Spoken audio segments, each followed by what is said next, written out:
Not many games can boast a truly legendary weapon, an item that feels almost unobtainable, yet so alluring. And most games that have had these kinds of weapons have effectively killed them off, making them easy to obtain and cheapening them, or just outright removing them. But there's one of these weapons I know of that's still out there, and still obtainable, and still just as mythical. The Nemesis Invader. It's 2009, and you don't know why, but you feel like you're missing an RPG first-person shooter with randomly generated guns. And then, bam, enter Borderlands. Back then, this game was like cocaine on crack. Wait, why is this gun's name green? It's rarer? I want rare stuff. Blue. And then what do you know it? DLC releases. So now you're playing cocaine on crack on steroids. Except the DLCs didn't really introduce any new rare guns or anything. Well, most of them didn't. Until a little thing I like to call the Secret Armory of General Knox, which is also what the DLC is actually titled. Where previously the rarity went from a scale of white to purple with a final orange legendary tier, a new even higher pinnacle rarity was established above legendaries in this new DLC, Pearlescent. But we're getting ahead of ourselves. Unless you've played Borderlands a lot before, you probably don't know exactly how the rarity of a weapon is even decided. And unless you haven't played Borderlands before, you probably don't want me to explain it in depth, but here we go anyway. So at the start of your journey, fresh off the bus, you'll make your first encounter with two things: enemies and chests.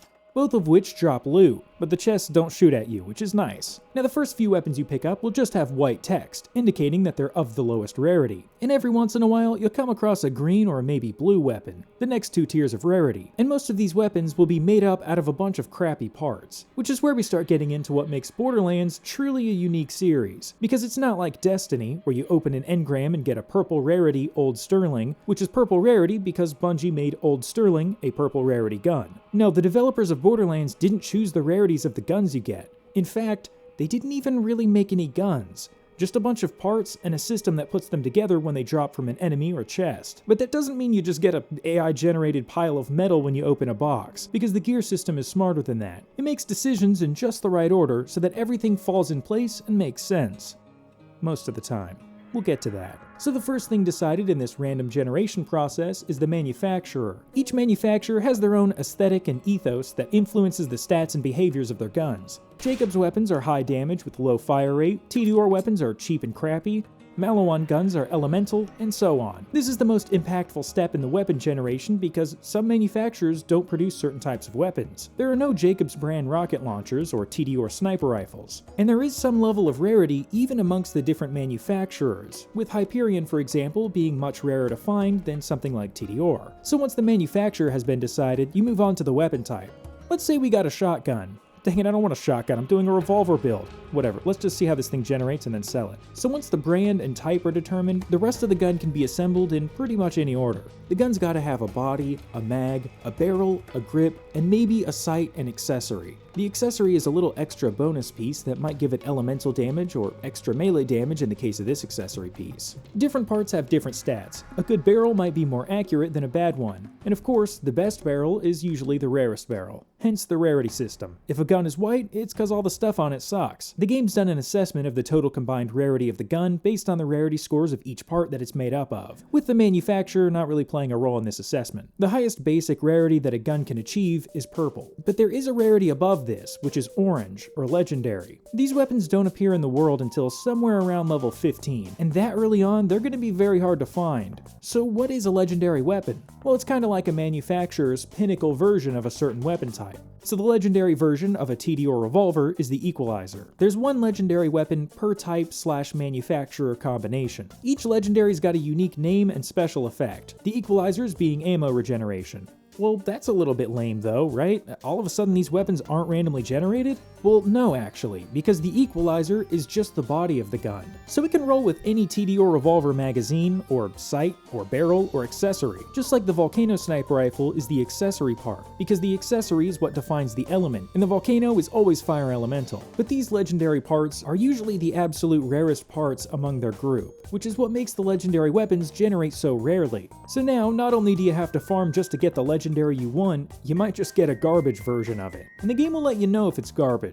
If the orange color is looking a little more like yellow, it's probably got some really crappy parts on it. But if the name is dark orange, then it's got a lot of really rare and powerful parts. And these parts can make a big difference in how usable the gun is. So that was the end game of Borderlands for a while, farming perfect rolls on your favorite legendaries, until the aforementioned General Knox DLC introduced Pearlescent. And there's a cool little bit of background lore on this rarity too. Initially, before the DLC had released, there was a really rare glitch where a legendary weapon's quality was so high that it broke out of the orange tier and ended up being white, which players decided to call Pearlescent, since I guess they thought they had broken into a new final rarity, which was just white again. But luckily, the official Pearlescents aren't just white, they're a cool cyan color, and they're not just more legendaries. Instead, there's one Pearlescent weapon for each weapon type and manufacturer, not combinations of both. So there is one Atlas brand Pearlescent weapon, the Ares, which is also the only Pearlescent revolver. Whether intentionally by design or not, it just so happened to be that there are 9 gun manufacturers and 9 weapon types. All 9 of the Pearlescent weapons have some pretty cool unique effects that make them stand out from the legendaries. They also stand out from the legendaries because they're significantly harder to find. By the time you're max level, legendaries will be dropping semi-frequently. So Pearlescents are kinda like the answer to that final chase for endgame gear.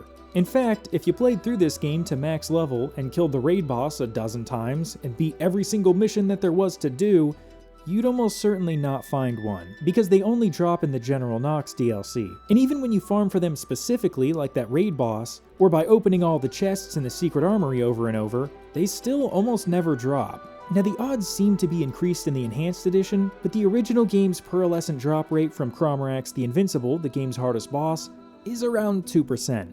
So you've got to kill this guy 50 times to hit the statistical average for a drop. And that's just a drop. There's 12 of these things, with 3 of them being shields, meaning there are 9 different guns you could get. The Avenger, the Serpens, the Tsunami, the Jackal, the Bessie, the Stalker, the Undertaker, the Ares, and the Nemesis. Remember when I said that the gear generation system does things in the right order most of the time? Well, something strange happens every once in a while. Let's say you turn in one of your first missions to TK and you get the unique mission reward, TK's Wave, a shotgun that shoots funny looking projectiles. Well, it's all fun and games until you realize that instead of having 6 or 12 shots in the magazine, this one has 20, which is not part of the TK's Wave perk. Instead, it's the special effect of the legendary shotgun, the Bulldog. Well, TK's Wave and the Bulldog are both shotguns manufactured by Dahl, and TK's Wave is an accessory. Everything else on the gun is up to the roll. Meanwhile, the Bulldog is a magazine, meaning you've just gotten a hybrid weapon, effectively getting a Bulldog to drop at the same time on the same weapon as the TK's Wave. But what if this could happen to a Pearlescent? Well, unfortunately, Gearbox thought of that, and they clamped all of the parts on these weapons so that it wouldn't happen. There's a legendary and Pearlescent Jacob Sniper, and the unique parts are different, but the Bessie specifically can't roll with the Skullmasher barrel. The Jackal, another Dahl shotgun, can't roll with the 20-round Bulldog magazine, and the Nemesis can't roll with the legendary Invader scope. Or at least, it shouldn't be able to. But it seems Gearbox missed one. One hybrid that is so wickedly unlikely that it might as well not exist. A legendary scope and a Pearlescent accessory on the same gun, the Nemesis Invader.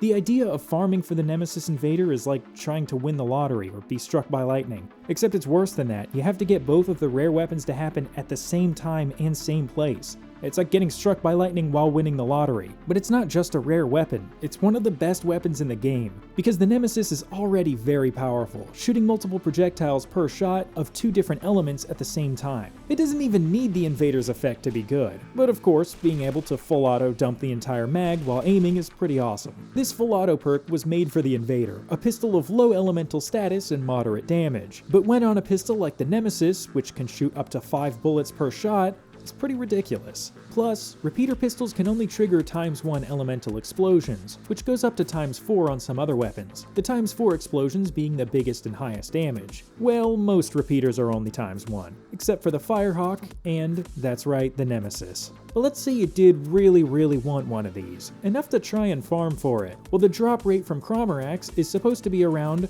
1 in 19,000. Well, he drops over 50 guns each time, that shouldn't be too bad, right? No. Not guns, kills. You have to kill him 19,000 times. Or you could kill him 100,000 times and still not get one. Or you could kill him once and get one, which is where the allure comes from. It's always there, always possible. It lies just on the cusp of reality, something that no person can ever expect or even hope to obtain, but common enough that it will inevitably befall a very lucky few. Plus, it doesn't suck like a lot of other rare Borderlands gear, so that's cool. But the idea of a weapon that just kinda lurks in the back of the RNG, something that could be in the very next chest, is so fun. The fact that I can do runs of the armory trying to get any pearl, and I can suddenly get something that rare is awesome. Not to mention, the name of the gun doesn't give away that it's a Nemesis Invader, it's the scope. And that Invader scope looks exactly the same as a regular scope that can roll on it. Meaning, the only way to tell if you just got a Nemesis Invader is to pick it up, aim, and fire. Nope, guess that's just a regular Nemesis. Also, this isn't even my footage, this is my brother. I couldn't even get a Nemesis. But I did get 2 legendary alien guns though. Those are really rare. They also have 0.2 fire rate and don't deal damage. But last year, Whammer, while live on Twitch, who actually took up the insane task of farming for this thing from Crommerax, ended up getting it.